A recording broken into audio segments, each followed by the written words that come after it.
So, being a young girl in the mid-2010s meant that you were constantly, and I mean constantly, exposed to misogynistic garbage about your interests by people, but usually guys on the internet.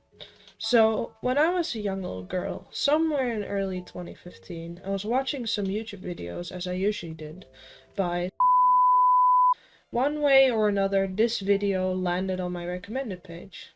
At the time, most of the major Minecraft YouTubers were men. In this video, by there was a female Minecraft YouTuber, however, which was something I hadn't really seen yet. So I checked said female creator's channel out, and a whole new world kind of opened up to me. It was a world of video game content that was specifically made with an audience of young teenage girls in mind, which was something that wasn't really heard of at the time, and you bet I ate that shit up. That female creator was called Aphmau. At the time, she had about 200,000 subscribers. She uploaded Minecraft videos daily, but mostly she uploaded a series called Minecraft Diaries, which is what I started watching at the time. It was just the right combination of fantasy, girliness, and video games for me to get completely hooked on it. I spent about 3 of my most formative years as a young girl watching this channel and watching the content that Jessica, the owner and creator of the channel, put out. I'm a grown woman now. As of today, the day that I started writing the script for this video, it is the 7th year anniversary of the first upload of Minecraft Diaries, and I will be 20 years old in 4 days.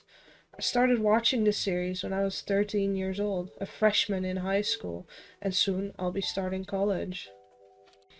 Hi, my name is Chels. I want to take a look back at the career of Aphmau, the fandom around it, and what exactly went wrong with the Minecraft Diaries series, causing most of the original fanbase to abandon the series and its creator. So, who is Aphmau? Jessica Bravura, which is not a real name, is a 33-year-old YouTuber from Bellevue in Washington, who primarily makes Minecraft roleplay videos. Her target demographic is currently young children, although it used to be teenage girls between 10 and 14. She's married to her husband, Jason, who's also the co-owner and co-creator of the Aphmau brand and channel. Jessica started the Aphmau channel in 2012 with a group of friends, and initially uploaded more varied gaming content, and of course Minecraft videos. Her earliest video currently up on her YouTube channel is her Minecraft Tech It series. Her first big break was a Minecraft slice of life roleplay series called Minecraft Diaries. At first, the series was a survival roleplay playthrough that followed Jess's character Aphmau through her life in the village of Phoenix Drop. Initially, the episodes had a few different smaller plot lines per episode, but slowly over time the series started developing darker and longer plot lines and also a lot of recurring characters. Each season of Diaries has about 100 episodes, and there are currently 3 seasons and 237 episodes of Diaries up on the channel. Season 1 of Minecraft Diaries, which had a secondary title of The Rise of Phoenix Drop, premiered on March 11th, 2015, and the finale aired on September 28th, 2015. The second season, called War of the Magi, premiered on October 2nd, 2015, and the finale aired on June 5th, 2016. The third season, called The Realm Protector, premiered on November 6th, 2016, but was put on hiatus. It was revived on February 19th, 2017, and was put on an indefinite hiatus on October 13th, 2017, as announced by Jason on Twitter. I will discuss the cancellation of Diaries later in this video. There was also a series that was running in conjunction to Minecraft Diaries, which was called Mystreet. The premise of Mystreet was basically the characters from Minecraft Diaries but put into a more modern setting. And it didn't really follow the general storyline of Minecraft Diaries, but had its own storyline. This version was a lot more goofy and less serious than the Minecraft Diaries series. This is where you got more of the character action, and you could see how characters were if they weren't in a situation that was as serious as the Minecraft Diaries series. The premise of the series was basically that all of the characters from the Minecraft Diaries world, like Aphmau, Gareth, Laurance, Aaron, etc., they all lived in the same street and they went on to experience some hijinks. This series didn't really follow the same relationship dynamics that characters in the Minecraft Diaries series had either. For example, Garth and Laurance were much more involved with each other in the Mystreat series than in Diaries. They had this kind of best friend rivalry between them, especially when it came to their crush on the character of Aphmau. Mystreat was a decently popular series, and it ran alongside Minecraft Diaries. It quickly grew to be about as popular as Minecraft Diaries, with the same amount of views, and it kind of became its own little thing. It even kept going as Diaries ended, overtaking it in views eventually. It was, however, much more on the child-friendlier side than Diaries, because of its more light-hearted, funny tone, and eventually it fell into the rabbit hole of child-friendliness, and became pretty much unwatchable for the people that were used to, and liked the more serious and dark tone of Diaries. There were also a bunch of other series that I remember. One of them involved the Mystreat version of the cast of characters going to a tropical vacation to a resort, which was called Love Love Paradise. There were Christmas episodes of Mystreat. There was a series that had something to do with mermaids. There was a series that was basically like Sword Art Online, where a bunch of characters went into a video game. Although I wasn't really actively watching the channel anymore at that point, so I don't remember those as well as I do with Minecraft Diaries. Jessica also uploaded minigame style videos that were made with other Minecraft YouTubers like Your Pal Ross and Mifsan, or she uploaded minigame videos that were made with the voice actors that played the characters in Mystreet and Diaries, but they played in character to their Mystreet characters.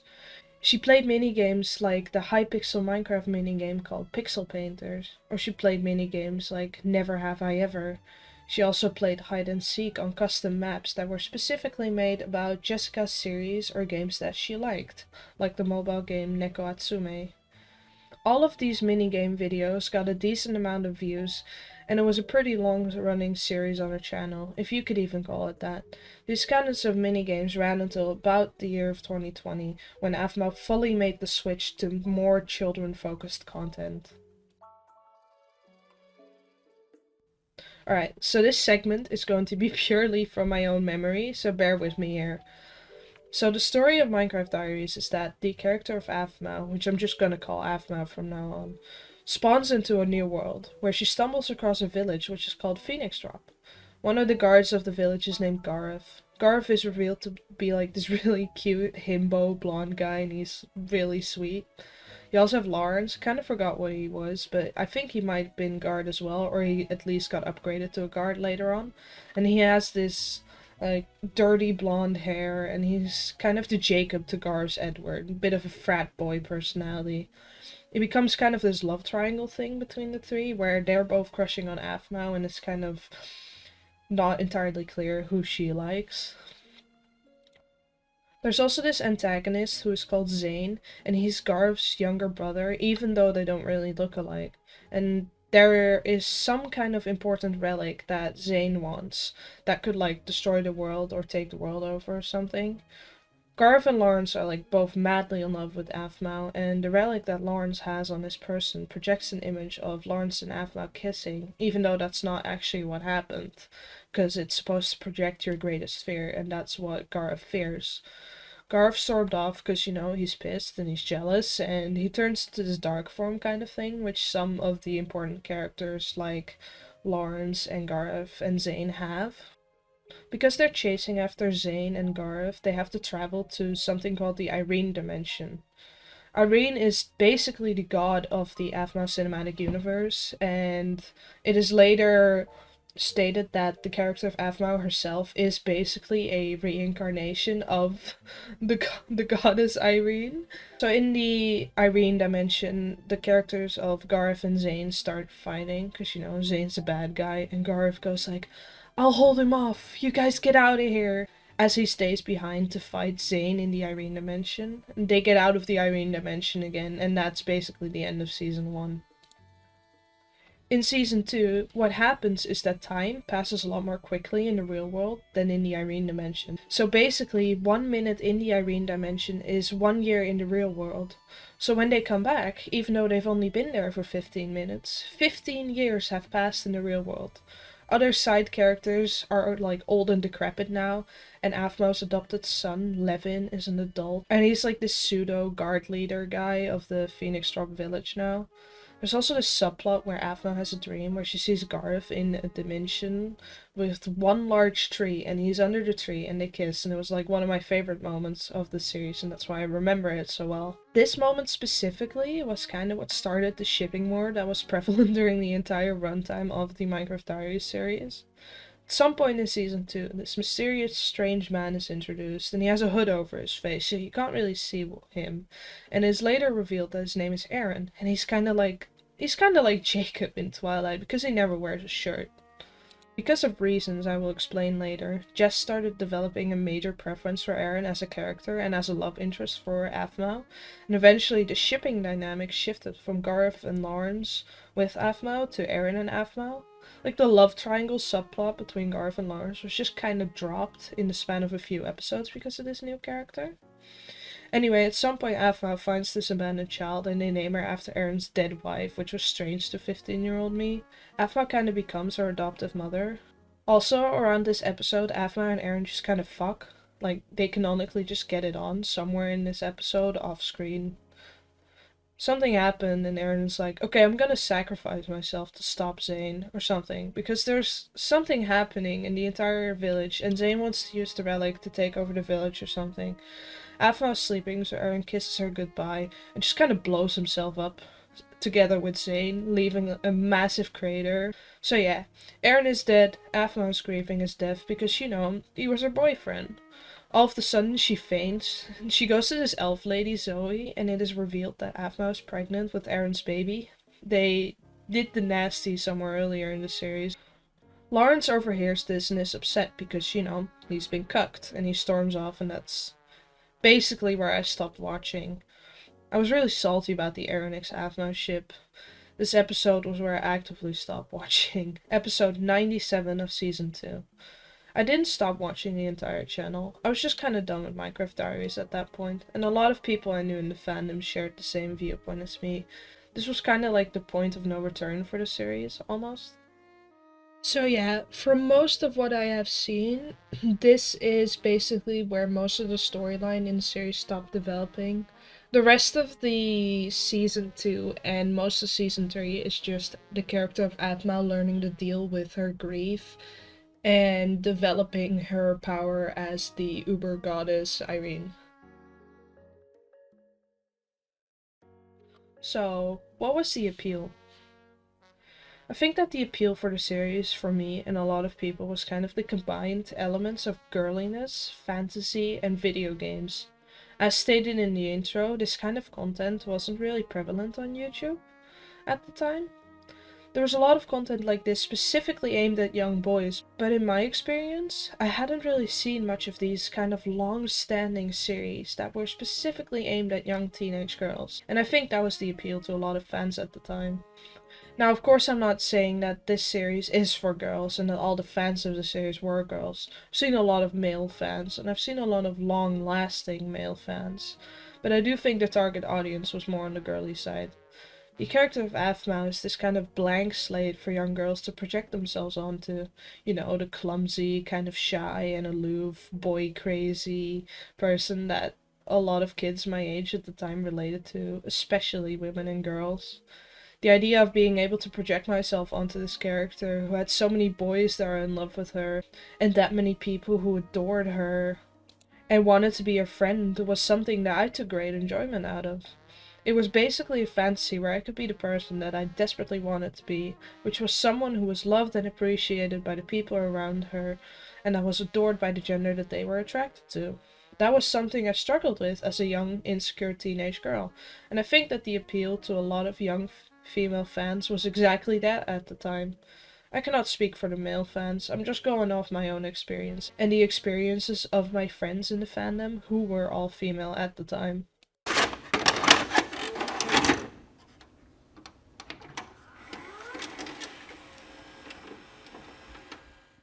The shipping wars. Shipping, derived from the word relationship, is the desire by followers of a fandom for two or more people, either real-life people or fictional characters in film, literature, a a television series, etc., to be in a romantic and/or sexual relationship. Shipping was an incredibly prevalent thing in the Aphmau fandom, and Jessica very much played into it in her videos and on her social media accounts. There were full-on social media accounts, blogs, and YouTube videos dedicated to a ship between two characters and why it should become canon. I was very much guilty of it as well. Shipping's not a bad thing, and I like it when people do it, as it is a part of your creativity inside of a work or fiction, or a fandom that you like. However, I cannot overstate how bad the shipping wars inside the Aphmau fandom got. People dedicated entire social media accounts just to shit on ships that they didn't like. The Gareth x Aphmau ship, which was called Garmau, was one of the most popular ships in the beginning of the series, and it was also the one that I vehemently supported, and I still support it. Of course, the other part, which was the Laurance x Aphmau ship, called Larmau, was also very popular. These two ships seemed to clash the most, as Jessica left a lot of opportunity for these two to clash. It kind of became a Team Edward, Team Jacob thing. She would constantly put in references and fan service, teasing either one ship or the other. People would rip each of those moments apart to try and prove that their ship was the better one, and that their one was the one that was going to end up together in the end. At one point on Twitter, Jessica herself even stated that she preferred the Gareth and Aphmau ship, and that if Aaron was not a character that was introduced into the series, Aphmau and Gareth would probably have ended up together, which fueled the fire even more. People just seemed to like the Gareth x Aphmau ship more because of their undeniable chemistry in the diary stories. They just had a very gentle and caring relationship about mutual respect and admiration for what they do for each other, and that's what got a lot of people rooting for them. The story also kind of naturally built up to their relationship, putting in a lot of moments like them kissing under the tree, which is a genuine loving kiss, and it was mutual on both their sides, or him catching her like a knight in shining armor after she fell from a tree. Most people expected, and were even kind of confident in the theory that they were probably going to end up together at the end of the series. Oh, how naive we were. I very distinctly remembered when both of these moments that I described in the series happened. The visceral reaction that the fandom had to it was unprecedented. I remember when I watched that episode where he catches her when she falls from a tree, and I squealed so hard. The sheer amount of art that was drawn about this moment and the edits that were made and the fanfiction that was written about it the week after it happened was insane, and even I participated in it. It very quickly became a fan favorite moment in the series that's still being talked about.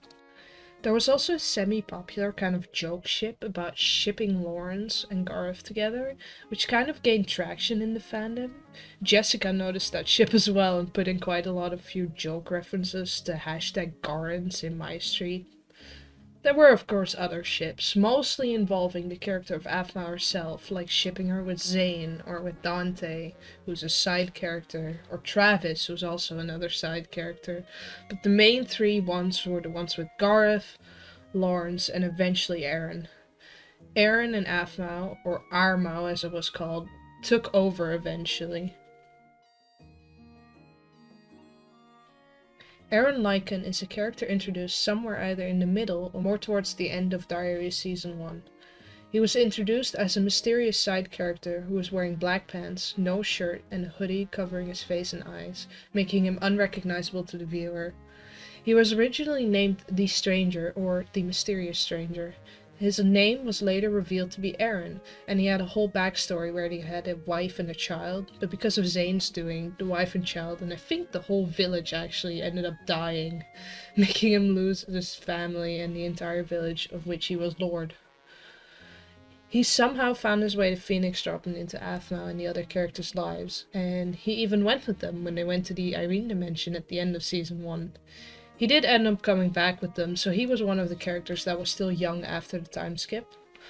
The whole joke in the fandom, which was kind of prevalent at the beginning of the Aaron storyline, was that he had abs. Like, his abs were most often seen as his defining character trait in the early fandom, and it was often joked about.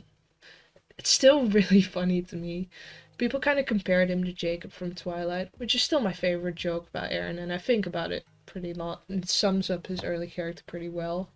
There's also this whole werewolf thing that's going on in later seasons of Mystreat, where Aaron apparently is a werewolf, which makes the whole Jacob joke even funnier.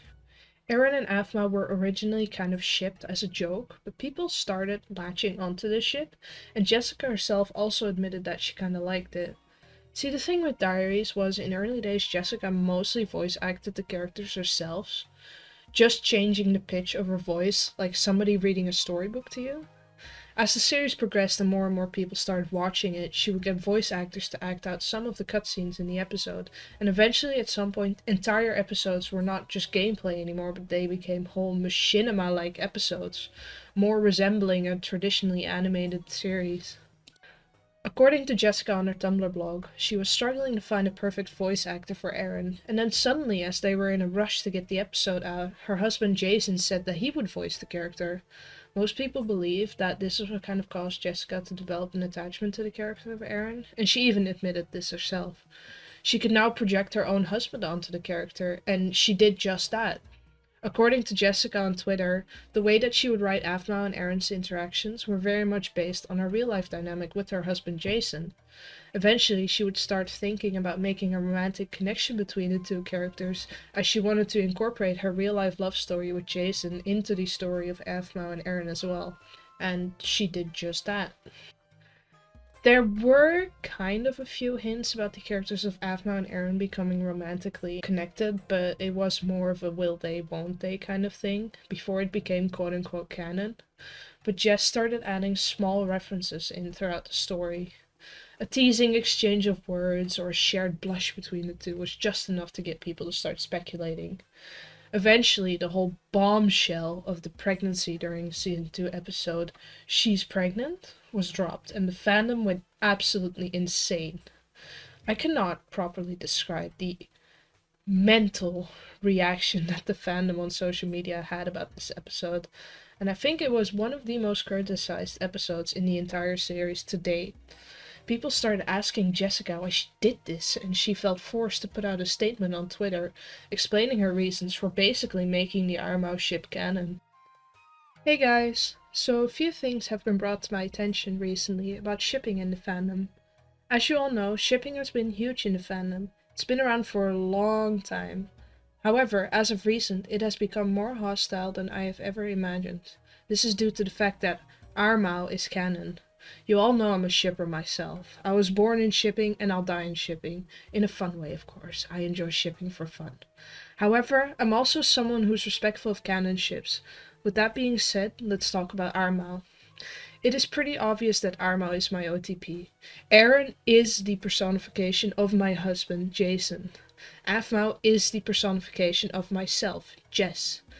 If you have seen my Draw My Life I posted, you'll see that Phoenix Drop High is inspired by it. That is because it is my life. I love Aphmau because it's so close to me, and I wanted to share my relationship with Jason with all of you through my channel platform.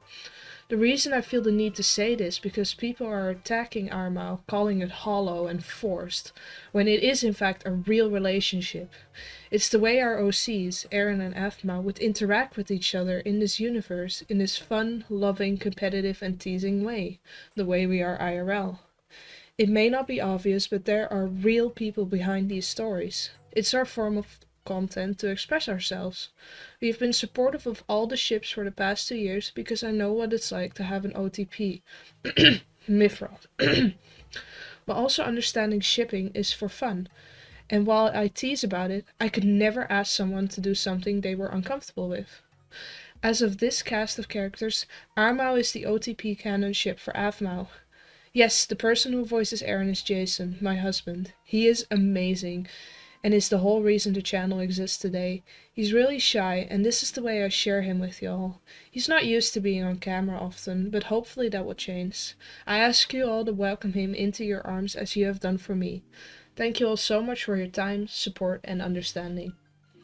People did indeed criticize Jessica for this choice. People, including me, did feel like the ship was very forced. She spent 2 whole seasons building up to this slow burn, will they, won't they relationship with either Laurance or Gareth, and suddenly they were put on the sidelines for this completely new character that nobody really knows, just because Jessica based him on her real life husband, as she wanted to implement that real life relationship into the story. It seemed like Jessica was very offended on Twitter that people weren't supporting the ship, because it clearly meant a lot to her, as she was able to implement this real-life relationship with her husband, whom she adored, into the story that she wrote, and I understand the feeling. Jason himself even took to Twitter to rant at a disappointed fan, who I remind you was probably a child, that she didn't understand that they could have had a one-night stand, and that the ship wasn't forced because they weren't married or anything, they just hooked up. At the end of the day, this is Jessica's story, and she can write it however she wants. And if she wants to write this into her series and into her canon, she can do that. No fans should dissuade her from that.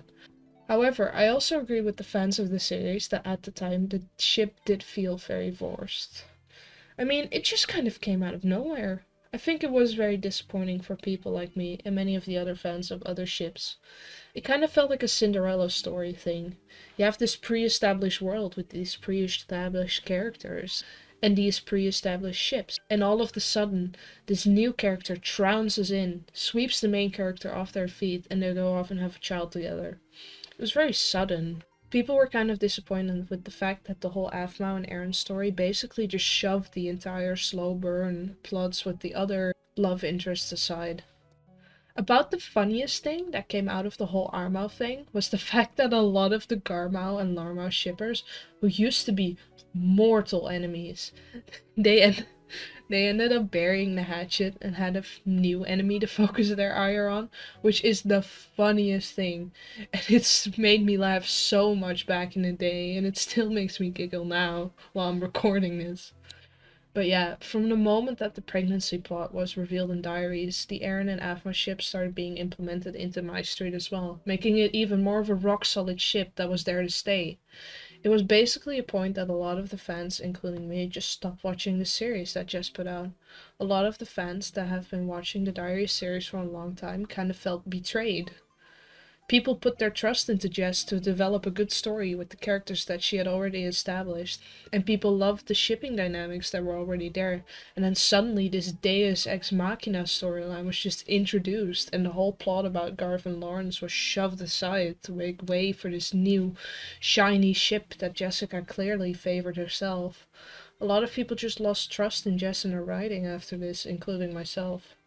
Again, I understand why she did it, and she is completely free to write her own story however she likes. It's just that the way that both Jess and her husband Jason reacted to their fans in their disappointment about this decision in the series was very sad to look back at now. Jason especially got extremely involved into getting into Twitter arguments with little children about this issue. Again, I get what he's passionate about. I mean, it was him and his wife's relationship, and people were criticizing the ship. And I think that he probably felt like people were criticizing his real life relationship with his wife. But the way that he talked to fans who were clearly disappointed in the writing of the series just feels extremely bad. These were young children, and they were involved in a series that they liked. And there was a decision made by the people who made the series to just completely change the plot. And I think that for a lot of people who were my age at the time, that was hard to comprehend and hard to accept. And looking back at it now, I wish that these two interacted with their fans in a better and more understanding way, because they had a very young fan base. And Jason yelling at his own child fans on Twitter just feels irresponsible with the kind of platform they have, and it has a bit of a mean-spirited vibe to it almost. Can we just all collectively agree again that being a young girl just sucked? Can we also agree that being a young girl in the mid-2010s online sucked even worse? You were constantly criticized and worn down online about the things that you liked. You like hot coffee and white Adidas sneakers? Well, you're basic. You like having male friends and video games?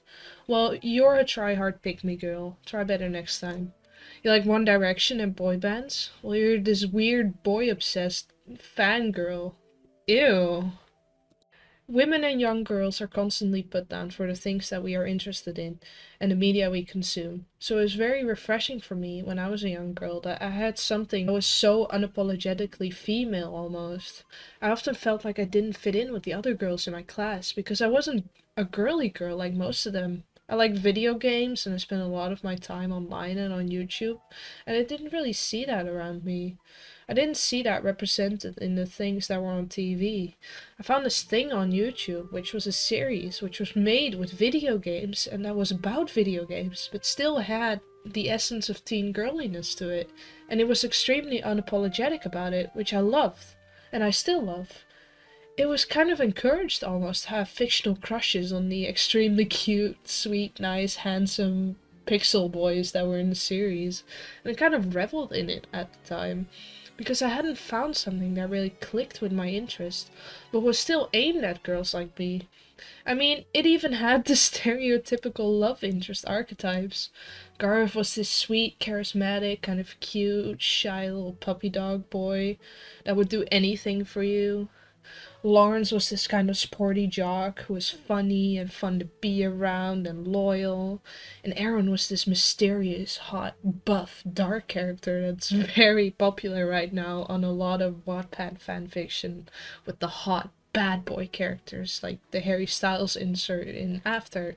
It was something for girls like me, and also guys, to just latch onto and revel in the nerdiness, but also still get to enjoy a somewhat mature young adult fantasy story.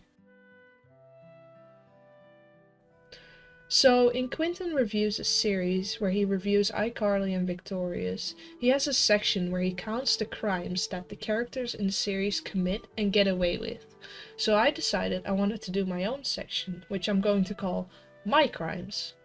I rewatched the entire first season of Mystreat and counted every crime that I could find that the characters in Mystreat Season 1 committed and got away with. And let me remind you, these are just the crimes that I caught. There could have been many more.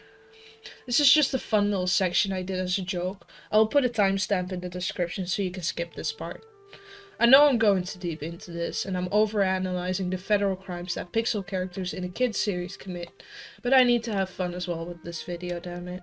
So without any further ado, here is the full list of my crimes. Wiretapping, committed by Kawaii Chan in episode 1. This would only be a crime if Mystreat is in a two-party consent state, but I'm counting it anyway. Stalking, Gareth, Laurance, and Dante in episode 1, where they find out where Aphmau lives to live near her. Willfully poisoning, committed by Kawaii Chan in episode 2, as she poisons and possibly uses an allegory of date rape drugs on a pizza guy she likes. Destruction of personal property, committed by Gareth in episode 3, as he breaks Dante's door. Threatening violence or damage, committed by Gareth in episode 3, as he threatens to kill Dante in a serious manner. Aggravated assault causing serious bodily injury, committed by young Gareth in episode 4, as he blinds Zane in one eye after he pelts him with a mean-ass snowball on purpose. Animal cruelty, some old lady in episode 6, as a lady abandons a shitload of cats at Aphmau's door and just kind of fucks off. Theft, Dante in episode 7, as he steals and attempts to withhold mail. Breaking and entering, Zane, episode 11, Zane breaks into people's homes. Large-scale theft of personal property, Zane, episode 11, as he steals a shitload of Christmas gifts from people. Destruction of personal property, Zane, episode 11, as Zane demolishes a shitload of people's Christmas decorations. Sexual assault, committed by Aphmau in episode 11, as she kisses Zane without his consent. Indecent exposure, Gareth, Laurance, and Travis in episode 14, as they undress in Aphmau's living room for her to see, which she does not appreciate. Assault, committed by Laurance in episode 14, where he knocks Travis unconscious for no reason. Arson, committed by Kawaii Chan in episode 15, as she sets their house on fire. Sexual assault, committed by Kawaii Chan indirectly in episode 20, where she pushes Laurance, causing him to non-consensually kiss Gareth. Attempted threatening with a deadly weapon by Zane in episode 21, where he attempts to threaten Aaron with a sword. Attempted sexual coercion committed by Zane in episode 21, as he attempts to threaten Aaron with a deadly weapon to start a relationship with Aphmau. Biological warfare, Lucinda in episode 21, as she uses a potion to incapacitate Zane by throwing it at him. Second count of biological warfare, committed by Lucinda again, as she throws a potion at Zane, turning it into a cat. Attempted biological warfare, committed by Lucinda again, as she tried to throw the potion at Kawaii Chan, but it missed and hit Zane, causing the previous count of biological warfare. Sexual intimidation by Travis in episode 24. Travis pushes Aphmau against the wall, cornering her while trying to seduce her without her consent. Sexual intimidation by Aaron in episode 25, where he does the same fucking thing as Travis did in our last crime. Identity theft by Michi in episode 25, as she uses a potion to transform into Aphmau. Rape or sexual assault under false pretenses by Michi in episode 25, because Michi was pretending to be Aphmau and she was trying to seduce Aaron. This would count as sex under false pretenses or deception, which can also be sexual assault or sexual intimidation, as the actual act of sex does not need to be happen for it to be counted as rape under deception. Sexual assault. Aaron, episode 25, where he kisses Aphmau on the lips without consent, and she is very clearly startled by it. Kidnapping.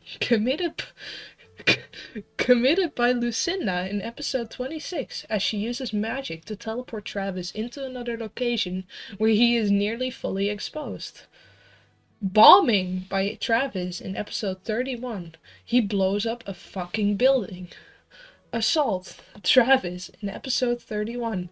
He blew Michi up, knocking her out. There are a total of 28 crimes committed in Season 1 of Mystreat, and 8 of those 28 crimes are of a sexual nature. The leaders in the crime counters are actually Gareth and Zane, both having committed 5 crimes, being followed closely by Travis, Lucinda, and Kawaii Chan, all of them having 4 crimes. Kawaii Chan takes the record for most sexual crimes committed, as all but one of her crimes are sexually motivated.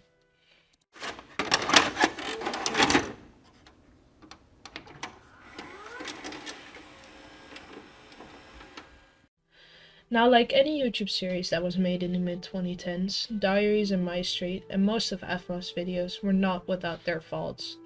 Something that recently has researched on TikTok, of all places, was put on my radar by the lovely For You page.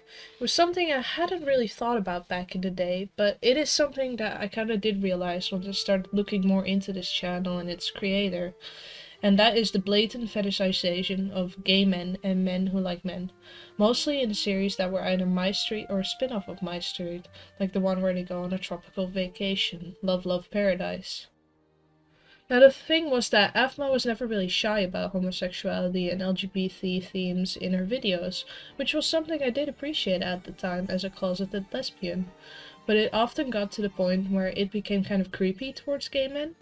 You know, kind of like the trend of fujoshis, which are women who have a knack for gay men, specifically in places like anime, and that can often come off as very creepy and blatantly fetishistic. Jessica was very obviously influenced by anime in her series, and specifically on Mystreat, as it very much came off as a general slice-of-life genre of anime. But then, you know, in Minecraft. There was this kind of joking will they won't they dynamic in Mystreat's versions of Gareth and Laurance, and it was kind of a joke in the beginning of the series, as Jessica played in on the joke a lot, but as the series progressed it got more and more prevalent and was taken to the point where they actually were tricked into kissing. Basically, in Mystreat, Season 1, Episode 20, the characters were putting on a play of Romeo and Juliet, and Laurance and Gareth were tricked into kissing against both their consent. What was going to happen was that Gareth was going to kiss Aphmau because he stood in for Aaron, who played Romeo. Basically, Laurance wanted to use a potion to make him and Gareth switch places, so Laurance can kiss Aphmau instead. And then another character called Kawaii Chan knocks him over so that the potion misses Gareth, and Laurance was kissing Gareth instead. Now, of course, you can say that Laurance was trying to non-consensually kiss Aphmau, as, well, that is true. It is creepy as hell, but that's not what I'm talking about right now. What did happen is that both Laurance and especially Gareth did not consent to them kissing, and it was played off as a joke. I hate to be that person, but it feels like that if the genders were reversed in this situation and it was a man suddenly kissing a woman who didn't know about this and didn't want this, there would have been a lot more backlash to this, or the joke wouldn't have been made at all. But because it's two men, it is played off as a funny joke, and that doesn't sit right with me. Now you could be saying, oh, Chels, you're looking too deep into this. It's a show made for children. And you're right. But the fact that this is made for children is important because it sends a message. And I feel like this is not the message that you should be sending to a young audience. It again is this responsibility that you as a content creator with a young audience have. The fact that this was laughed off as a joke at the time by all of the fandom and by Jessica herself doesn't sit right with me anymore. It feels wrong. Jess also had a habit of stating how much she shipped Markiplier and Jacksepticeye to real-life people, and not just the characters they portrayed, but the actual men behind the screens. That's a no. That's a big no-no. Fictional characters are one thing, but real people is very iffy. So, the whole thing of the character of Aphmau having literally every male character in the series be in love with her is kind of strange, right? Like, what is the reason? Genuinely, what is the reason? It reminds me of this very Wattpad-y trope of like, oh, look at me, I'm just a shy, clumsy little nerdy girl, and all the boys are in love with me, oh my god. You think that her mom sold her to One Direction or something, the way that the character she portrays acts. Like, this is a 30-year-old woman here, acting like an overdramatic teenage girl. It never really hit me when I was watching it back in the day, but now that I've been rewatching a lot of videos as an adult of Aphmau, it has just kind of become physically painful to watch. I wouldn't call it cringe, but it unlocks this visceral reaction in me, making me actually click the pause button.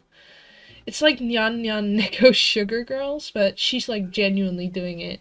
That guy over there! Yeah! He's so sugoi!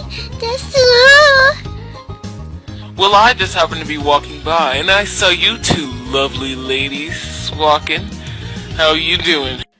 It really reminds me of this TikTok meme that was going around a while ago of the pick-me girl trying to stop a fight in school. Guys, stop fighting, please. Jason, look. This isn't you, okay? This isn't the you that we all know and love, Jason. You're better than this, okay? Don't listen to what Stinky Drew has to say. He's trying to get you mad. Like, it's the same. It's basically the same. Now for you.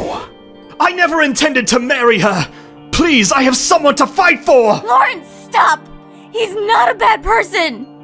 Don't care. This is not the Laurance I know! He would never kill so senselessly! Now, for you. I never intended to tap that ass! Please! I have a wife and kids! Jake, oh my god, stop. This is not you. On God? This is not the Jake we all know and love. He would never do something like this. Listen to my voice. Did she just name a character Kawaii Chan? So, the clear anime influences that Jessica implemented into her series really shone through in a character called Kawaii Chan. I think even Jessica kind of realized that this was a really bad name for a character because it was later retconned to KC, Kawaii Chan, and it was eventually revealed that her name is actually Nana. Now, I don't think that the people watching this are stupid, and that they don't realize that Kawaii Chan is not a good name, and definitely not a good representation of Japanese culture and trends. I don't know if I would call it appropriation, but it is definitely a bit sus, the way that Japanese culture through an anime lens is used in some of the characters and the series overall. Having a Japanese character literally called Q-chan, who also works in a maid cafe, has pink hair, cat ears, and speaks in a very dramatic anime schoolgirl voice, and also calls every character a variation of chan, senpai, or kun at the end of the name. Like, I don't think I have to say that that is just... no. It is very iffy, the way that Japanese culture is used in Jess's series, and I'm specifically talking about Mystreat and its spin-offs here. It feels like she took Japanese anime tropes and then cranked them up to 100, and then implemented them into a series.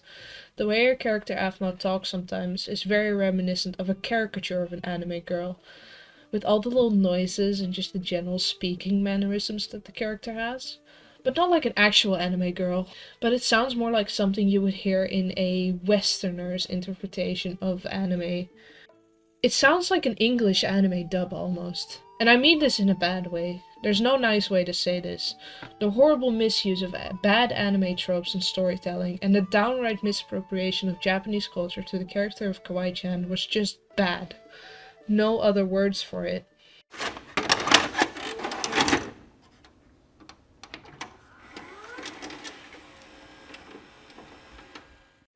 So by the time that the finale of season 2 of Minecraft Diaries aired, a lot of the Aphmau fandom had kinda started to diminish. By the time episode 9 of season 3 was uploaded, Jason announced a hiatus of the series on Twitter. The performance on the 7th, 8th, and 9th episodes were too low, and Jason petitioned for the season to be put on hold. Views on the roleplay videos were very low at the time, while views on videos that were more aimed towards kids were actually rising. Despite his love for the series, Jason decided that he could not risk his team's livelihoods on doing a series that people did not watch, ultimately deciding to shelve the series for the time being. They then created a dedicated channel for more fantasy-themed Aphmau series called Aphmau Fantasy. On this channel, in February 19th, 2017, the first episode of the season was uploaded on the Aphmau Fantasy channel. The rest of the episodes would be uploaded on the channel as well, and the team's focus shifted to Mystreat and other videos on Jess's main channel instead. After October 13th, 2017, the series was put on an indefinite hiatus after 37 episodes of season 3. I think the drop in views is partially to blame on the shifting storylines and the new Aaron storyline. I also think partial blame is on the fact that it felt like Jessica was kind of running out of ideas for the series.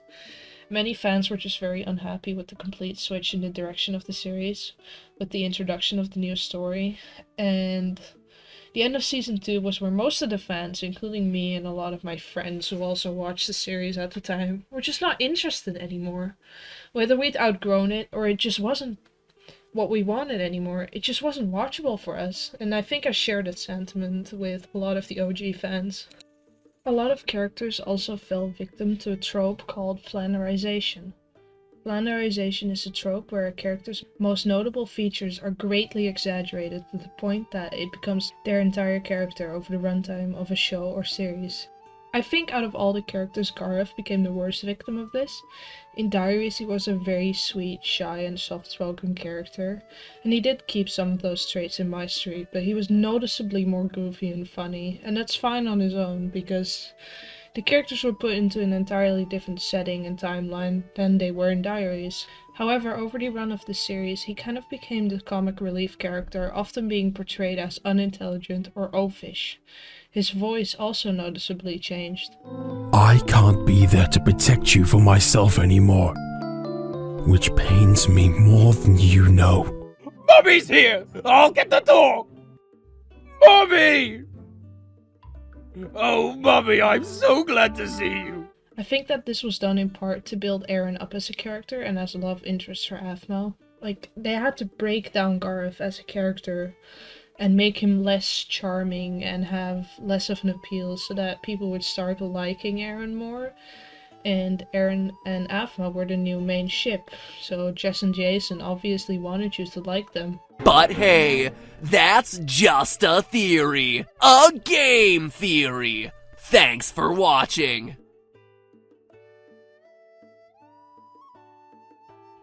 Jason already stated that he wasn't happy with the first 9 episodes of season 3, and they actually ended up remaking those episodes and started uploading them onto the new fantasy channel. I do sympathize with this feeling of being unhappy with your work and being frustrated that it isn't getting the recognition that you feel you deserve.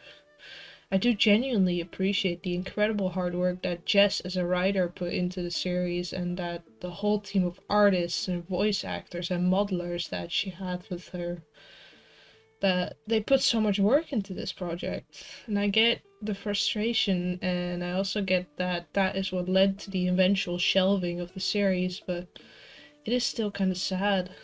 The series was genuinely good for what it was worth. Now, of course, you can try and argue how great can a Minecraft roleplay really be, but back in the day when I was a lot younger, this production value that was put into the series was genuinely unmatched by any other Minecraft YouTuber. They had custom models, custom mods, incredible maps that were built for the roleplays and for the minigames, and you just didn't see that. After finishing some of the ongoing series that Jessica was making and producing, like more seasons of Mystreat and other spin-offs, the amount of kid-friendly videos really started increasing on her channel. And with kid-friendly, I mean focused or aimed specifically towards little kids. Instead of The Village of Phoenix Drop, Diaries Rebirth, you got Adopted by a Buff Family in Minecraft? Instead of Ethereal Bonds, Mystreat, When Angels Fall, you got Aphmau is having a baby in Minecraft? And that is where the channel currently is. Since 2020, Jessica just stopped doing all of her roleplay series and has fully switched over to actual kiddie content. This is not even for our old target audience or younger teenage girl, this is for actual children. And to be honest, I get it. Kid videos are ridiculously lucrative and basically a cheat code to get easy views and easy money. I get it. Their old content and roleplays just wasn't doing it for them anymore. It wasn't getting views, and they have a family and a team to sustain. Most of the original audience that enjoyed the roleplays probably just grew out of it. Started watching Aphmau when I was 13 and I'm 20 now. I'm a woman. I'm a grown woman. I have other things to think about. I have college, I have relationships, and I have the rest of my life, and that probably is the same for a lot of the OG fans. We just grew out of it, and Jess realized that herself as well, I think. Call the new kid-friendly content selling out, or call it a smart business move, or call it like it is, which is what is the best for a channel and for a family, and I support that. The demand for things like Mystreet and Diaries has just diminished to the point that it isn't a priority anymore. But if you look hard enough on communities like r/Aphmau fans or on TikTok, you will find them. You will find the OG fans that miss the roleplays more than anything. You will find the fans still posting memes and theories about older series and wishing that this part of their enjoyment of YouTube, that they could get it back. There might not be as many of them, but they're definitely still out there if you really do look for them. And I feel for them. Having the original creator of a thing that you like give up on it sucks, but it was inevitable.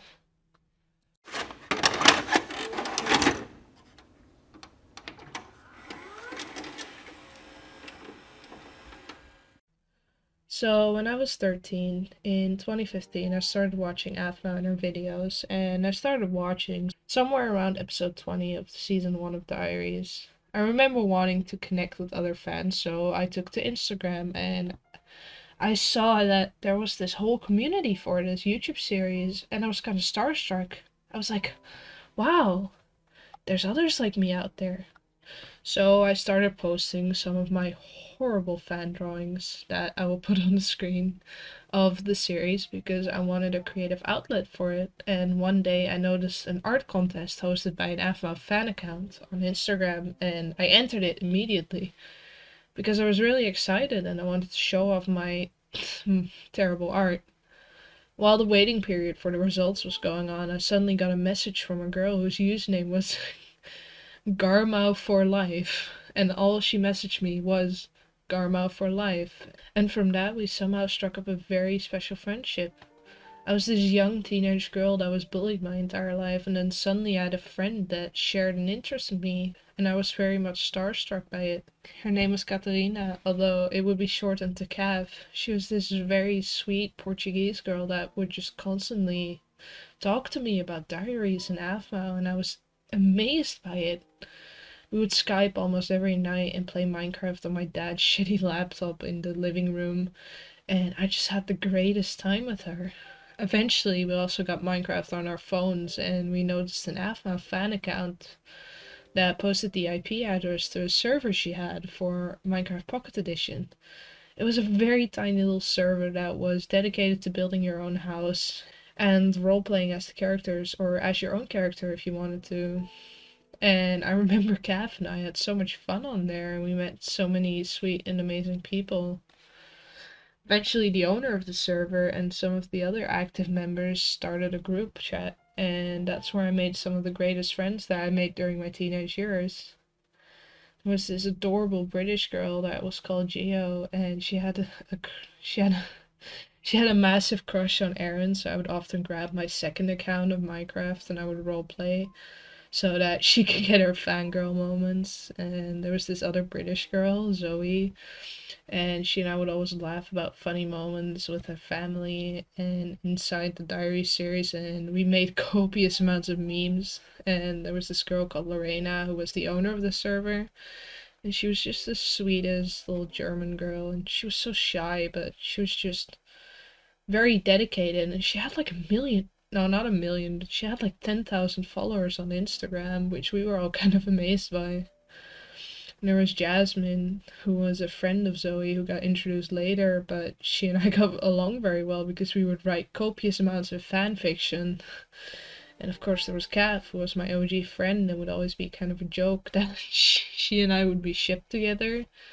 I think it was kind of a sign to me becoming a lesbian eventually. We sadly did fall out over time, mostly because we just started growing up and developing different interests. And we also started fighting, but I look back at the time I spent with those girls and I still get very emotional because I had so much fun with them and I truly owe them so much for being my friend. Just being able to do these things together and enjoy this, and I truly owe this to Jess and her series because without them, I wouldn't have grown up with these wonderful girls.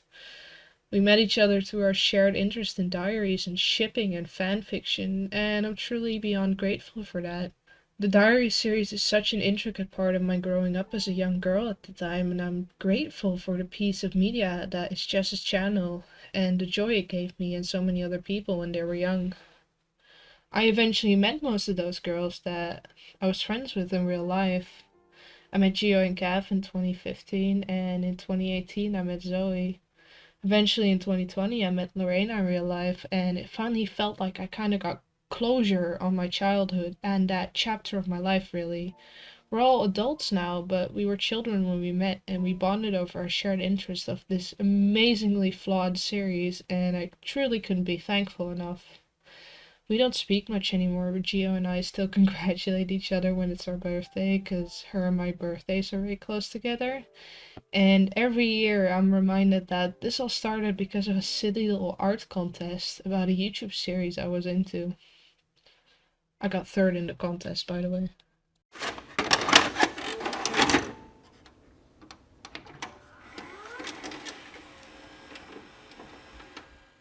In the end, Jessica's audience outgrew her content, and her content outgrew her audience. Both her audience and Jess just kind of ended up going their separate ways, and it does genuinely feel like the end of an era. We're not kids anymore, and our childhood is slowly disappearing as we grow older. Whether we like it or not, all good things must come to an end, eventually, and that includes diaries. I do think that it was a good thing that it was put on an indefinite hiatus in the end, because I'm scared that it would have kept going well after Jess and Jason were not in their right mind to make it, and they were running out of ideas, which might have led to a subpar series end. So I'm glad it ended before it reached that moment where it could really have been ruined to the point of no return. Diaries and Mystreet and all of the other series weren't perfect, and in fact, they were far from it, but it was just the right amount of greatness to really catch on during the time, and I truly cherish the happy memories that I've made from watching it and the community around it. It's something I hold very dear to my heart, and something that will stick with me for a very long time.